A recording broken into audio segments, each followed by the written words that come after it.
মহারথী কর্ণ। মহাভারতে দানবীর কর্ণ এক এমন পাত্র ছিলেন যার সাথে জন্ম হওয়ার পর থেকেই অন্যায় হওয়া শুরু হয়ে গিয়েছিল।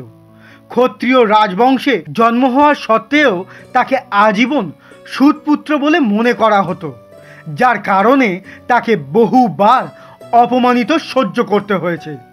কিন্তু মহাশয়, আপনারা কি জানেন মহাভারতে বীরগতি প্রাপ্ত হওয়ার পর তার আত্মা পাণ্ডবদের সাথে দেখা করতে এসেছিলেন? তো নমস্কার বন্ধুরা, ফিরে এসেছি আরও একটি নতুন গল্প নিয়ে।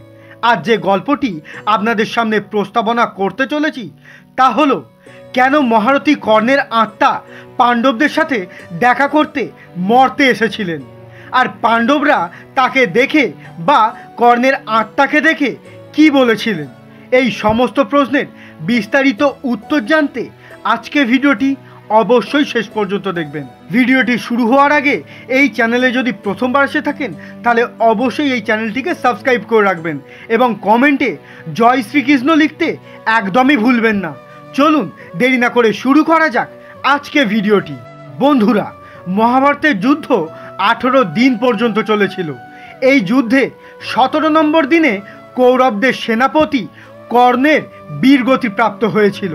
পিতামহ ভীষ্ম ও গুরু দ্রোণাচার্যের মৃত্যুর পরে কর্ণকেই কৌরবদের সেনাদের প্রতিনিধিত্ব দেওয়া হয়েছিল। কর্ণ পাণ্ডবদের সেনাকে ধ্বংস করে সামনের দিকে এগিয়ে যাচ্ছিলেন। ঠিক তখনই তার সামনে ভগবান শ্রীকৃষ্ণ অর্জুনের রথ নিয়ে হাজির হলেন।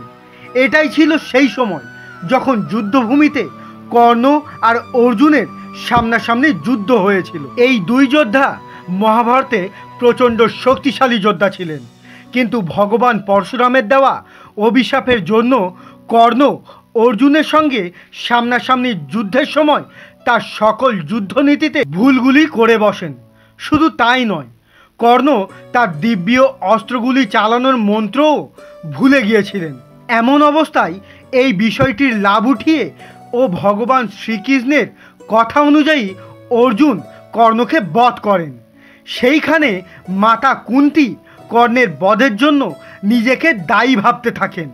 তখন মাতা কুন্তী তার পুত্র কর্ণের শেষ কৃতকার্য সম্পন্ন করতে চাইছিলেন। তখন তিনি শ্রীকৃষ্ণের কাছে গিয়ে জিজ্ঞাসা করলেন কিভাবে তিনি এই কাজ সম্পন্ন করবেন।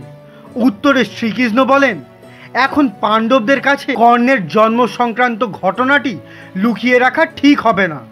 সবশেষে যখন মাতা কুন্তী তার চোখের জল ঝরাতে পাণ্ডবদের কাছে গিয়ে বললেন কর্ণের শেষ কৃতকার্য সম্পন্ন করতে, তখন পাণ্ডবরা সবাই অবাক হলেন।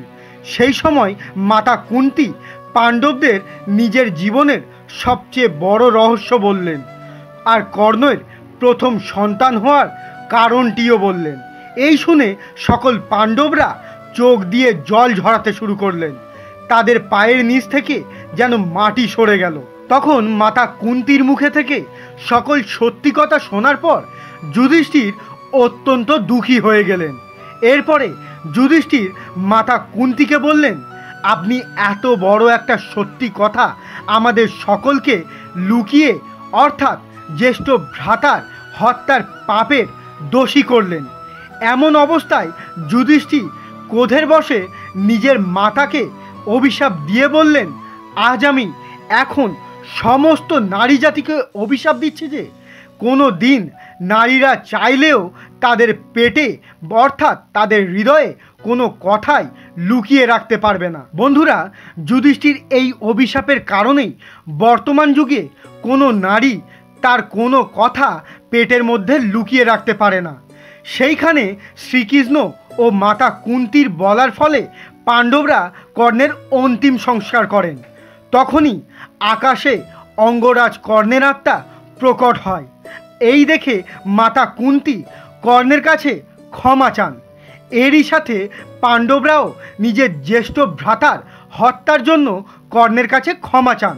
বন্ধুরা, কর্ণের মৃত্যুর পর তার অন্তিম সংস্কার ভূমি করা হয়নি, কারণ শ্রীকৃষ্ণের কাছে বর চেয়েছিলেন যে আমার মৃত্যুর পর আমার দেহ এমন জায়গায় অন্তিম সংস্কার করতে হবে যেখানে কোনো পাপ কর্ম করা হয়নি। সম্পূর্ণ জগতে এই রকম স্থান খোঁজার চেষ্টা করা হলো, কিন্তু কোথাও এই রকম স্থান পাওয়াই গেল না। শেষমেশ শ্রীকৃষ্ণ নিজের হাতেই এই কাজটি সম্পন্ন করেন, কারণ শ্রীকৃষ্ণের হাতে কোনো পাপ কাজ করা হয়নি। এই কারণে কর্ণের অন্তিম সংস্কার শ্রীকৃষ্ণের হাতে দুর্যোধনের সাহায্যে করা হয়েছিল। বন্ধুরা, মাতা কুন্তী নিজের তপস্যার মাধ্যমে ঋষি দুর্বাসাকে প্রসন্ন করেন, যার ফলে ঋষি তাকে একটি মন্ত্র প্রদান করেছিলেন এবং সেই বর দিয়েছিলেন, যার ফলে তিনি মন্ত্র উচ্চারণ করে যে কোনো দেবতাকে তিনি স্মরণ করলে তাদের কাছ থেকে পুত্র সন্তান উৎপন্ন করতে পারবেন। মাতা কুন্তী এই মন্ত্রটি পরীক্ষা করার জন্য সূর্যদেবকে আহ্বান করেন প্রথমে, যার ফলস্বরূপ সূর্যপুত্র কর্ণের জন্ম হয়েছিল। কিন্তু বিবাহের আগেই সন্তান প্রাপ্তি হওয়ার কারণে তিনি লোক লজ্জার কারণেই কুন্তী সেই সন্তানটিকে নদীর জলে ভাসিয়ে দিয়েছিলেন। কিন্তু মাতা কুন্তী সব সময়ই এই পুত্রর মোহতেই জর্জরিত থাকতেন। এরপর কুন্তীর বিবাহ হয় রাজা পাণ্ডুর সাথে, আর তারপর সেই মন্ত্র পাণ্ডুর সাথেই তিনি উচ্চারণ করার ফলে যুধিষ্ঠির, ভীম, অর্জুন ও দ্বিতীয় প্রদ্নী মাদ্রির মন্ত্র উচ্চারণের জন্য নকুল ও সহদেবের জন্ম হয়েছিল। কিন্তু কুন্তী কখনোই কর্ণের কথা কারোকে জানাননি। তো বন্ধুরা, কেমন লাগলো আজকে এই তথ্যটি তা অবশ্যই একটি কমেন্টের মাধ্যমে জানাবেন। ভিডিওটি যদি ভালো লাগে তাহলে অবশ্যই একটি লাইক এবং বন্ধুদের সঙ্গে বেশি বেশি করে শেয়ার করবেন। আর এই চ্যানেলে এমন ধরনের ভিডিও যদি আরও বেশি দেখতে চান তাহলে অবশ্যই চ্যানেলটিকে সাবস্ক্রাইব করে রাখবেন। ফিরে আসছি আরও এমন ধরনের নতুন গল্প নিয়ে। ততক্ষণ সঙ্গে থাকবেন, ভালো থাকবেন। নমস্কার।